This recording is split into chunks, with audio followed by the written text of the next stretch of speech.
Doctor ortho Ayurvedic oil और capsule. अब दर्द भी घुटने टेकेगा। बेटे चैतन्य से मिले भूपेश बघेल, बेटी बहू भी साथ रही। पूर्व सीएम बोले डरा धमकाकर बदनाम करना चाहती है सरकार, पेड़ों की कटाई का विरोध करने पर गिरफ्तारी।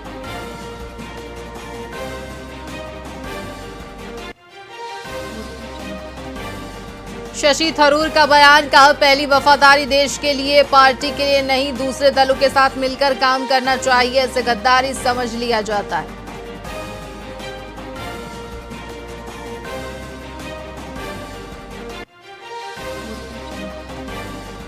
व्यापम सब इंजीनियर परीक्षा में कठिन सवालों से परीक्षार्थी परेशान। बिलासपुर में कड़ी सुरक्षा के बीच 17 केंद्रों पर हुई परीक्षा।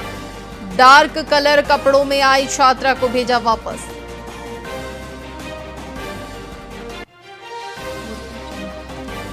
रायपुर में तेज बारिश, गरियाबंद, कांकेर समेत 17 जिलों में अलर्ट। दक्षिणी उत्तरी हिस्से में मानसून ने फिर पकड़ी रफ्तार, आंधी बिजली गिरने की भी आशंका।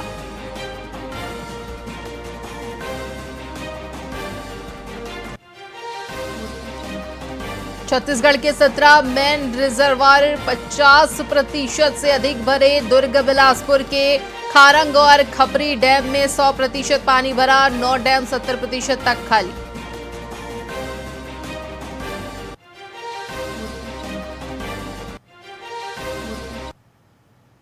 नमस्कार, स्वागत है आपका वीआईपी न्यूज में। मैं हूं आपके साथ आयुषी सनवानी। रुक करेंगे खबरों के ओर। छत्तीसगढ़ के बिलासपुर जिले की 42,000 से ज्यादा महिलाएं अब जैविक खेती की राह पर चल रही हैं और आत्मनिर्भरता की मिसाल बन रही हैं। आपको बता दें कि सीएमएसए परियोजनाओं के तहत महिलाएं न केवल खेती सीख रही हैं बल्कि अपने दम पर लखपति दीदी बनने की दिशा में भी आगे बढ़ रही हैं। देसी जैविक उत्पाद जैसे धनजीव अमृत और जीवामृत बनाकर वे रासायनिक खेती से दूरी बना रही हैं। जैविक खेती से जहां लागत घटी है तो वहीं आमदनी में भी बढ़ोतरी हो रही है। हमारे ज़िले के अंतर्गत में बिहान की दीदियाँ हैं, उनको हमने चयन करते हुए सभी हमारे 424 ग्राम पंचायतों में हर ग्राम पंचायत में 100 महिलाओं को जोड़ा है। इसमें वो कम्युनिटी बेस्ड सस्टेनेबल एग्रीकल्चर, इसके अंतर्गत वो जैविक खाद और जैविक रासायनिक का प्रयोग करते हुए खेती किया जा रहा है। पहले जैसे कि हमारे यहाँ लोग रासायनिक खाद और पेस्टिसाइड उपयोग करते थे, उनके स्थान पे घन जीव अमृत और द्रव जीव अमृत, जो कि गोमूत्र, नीम के पत्ते और गोबर से बनाया जाता है, उसका उपयोग करते हुए न केवल खाद बना रहे हैं बल्कि दवाई बना रहे हैं, जिसके उपयोग से जैविक खेती को बढ़ावा मिल रहा है। साथ ही महिलाओं की आय में काफ़ी वृद्धि हो पा रही है। हमारे ज़िले के अंतर्गत में बिहान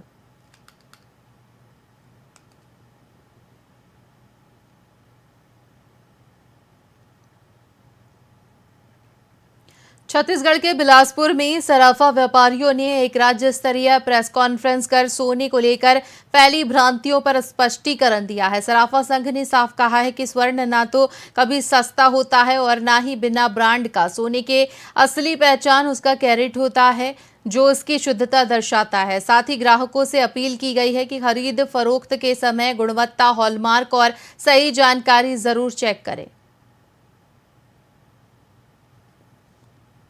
सोने में ब्रांडेड अनब्रांडेड नाम की कोई चीज नहीं होती। सोना अपने आप में ब्रांडेड है। अगर वो प्योर एंड फाइन है तो ब्रांड है।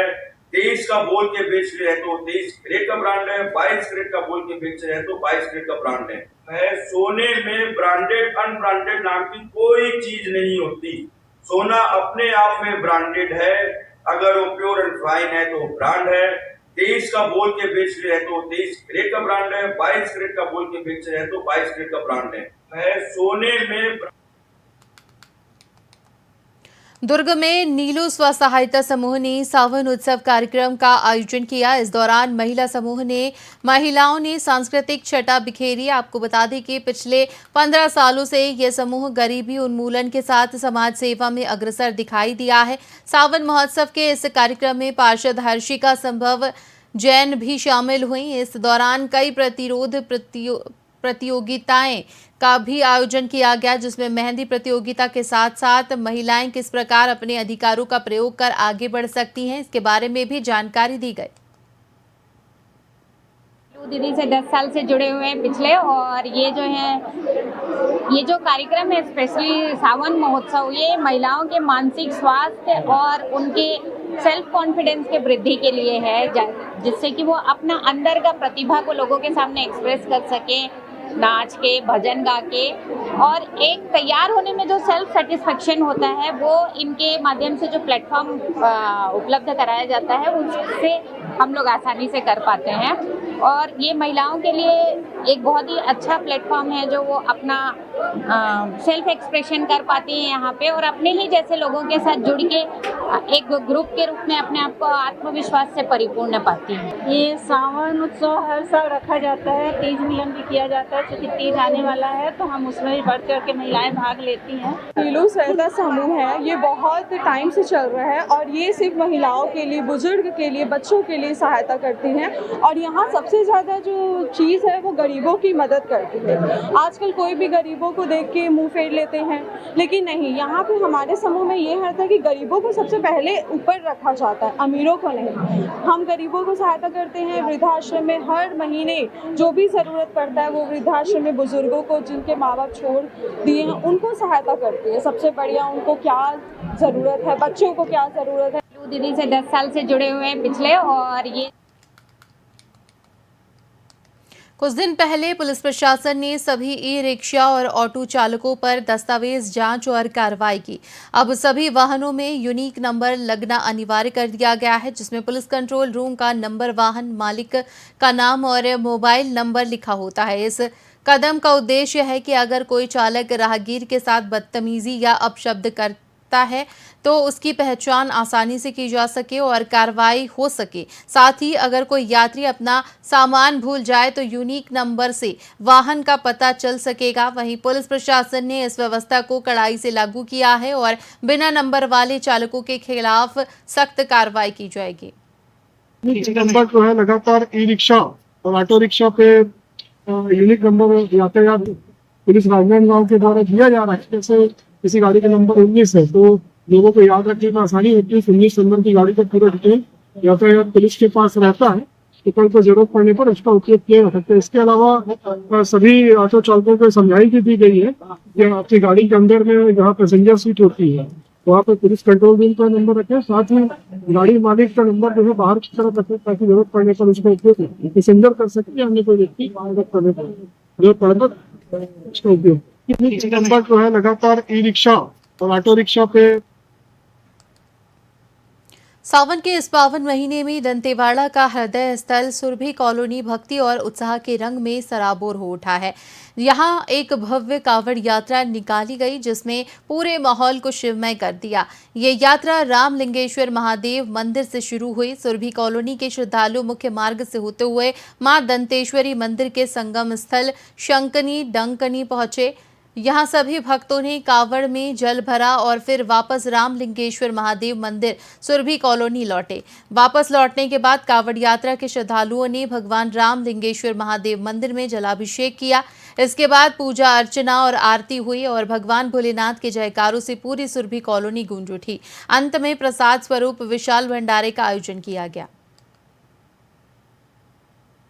बताइएगा भैया, आज जो सुरभि कॉलोनी में आप लोगों के द्वारा कावड़ यात्रा निकाली गई थी उसके संबंध में बताइए।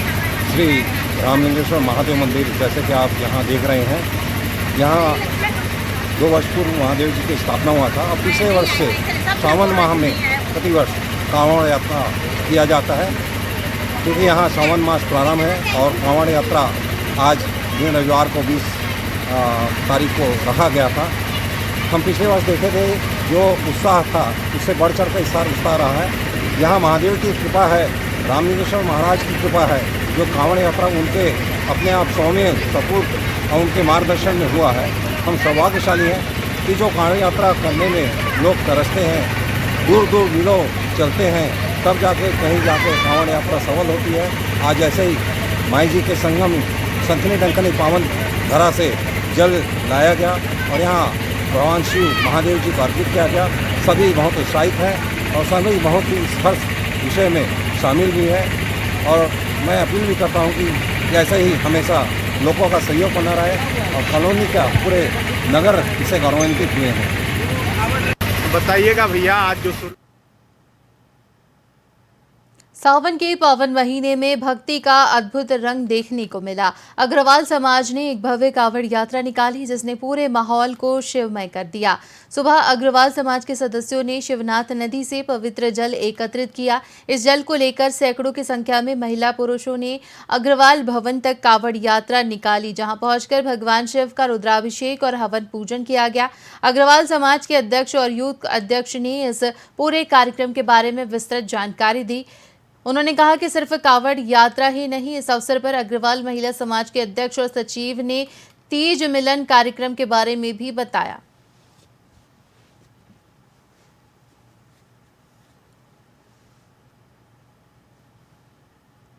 पाने में भी लोगों ने कांवड़ में शामिल होना अपना समझा है कि हम कांवड़ उठाएंगे। और आगामी हमारा कार्यक्रम है, तीज का प्रोग्राम है 27 जुलाई को, हम महिलाओं का प्रोग्राम है। इसमें हमने महापौर अलका जी को भी इनवाइट किया है, तो उन्होंने स्वीकृति दी है कि हाँ मैं आऊँगी, ज़रूर आऊँगी। ये हमने पिछले वर्ष हमारा पहला साल था, पहला कार्य था कि हम शुरू करें। पिछले वर्ष हमने किया था, तब उस समय हमारे समाज से 200 कावड़िया ने कावड़ उठाया था और जल अभिषेक अग्रसेन भवन में किया था।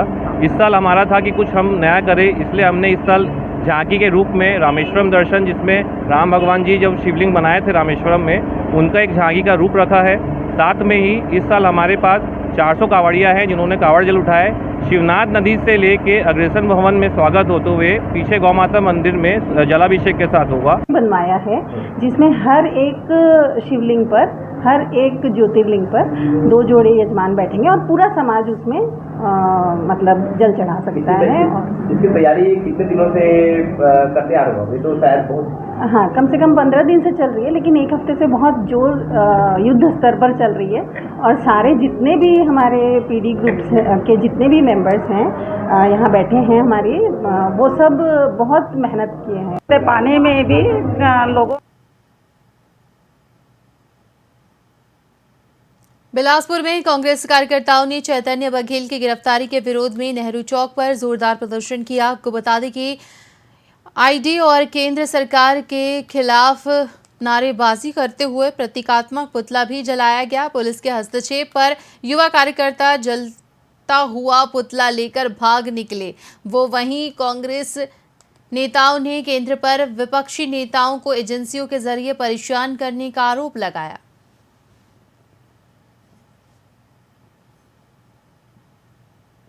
कांग्रेस का जो भी प्रथम पंक्ति का नेता है उसको कैसे घेरे और कैसे जेल भेज दे, तो क्या किसी को जेल भेजकर ही लोकतंत्र चलेगा? मैं ये कहता हूँ कि मुख्यमंत्री कौन थे, उनके पुत्र का क्या मुख्यमंत्री का पुत्र होना ही गुनाह है?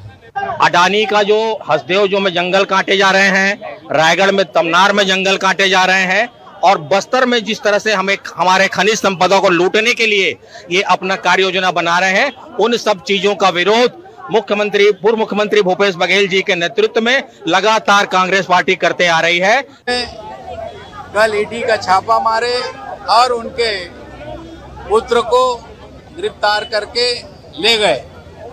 1 बार 2 बार 3 बार, अगर किसी एक व्यक्ति के घर में, एक नेता के घर में कितने बार छापा मारेंगे? जब इनकी मर्जी आती है वो ईडी को भेज देते हैं और उसके बाद छापा मारने की कार्रवाई कर। इसी के साथ खबरों में फिलहाल इतना ही। बने रहिए वीआईपी न्यूज के साथ। मुझे दीजिए इजाजत। नमस्कार।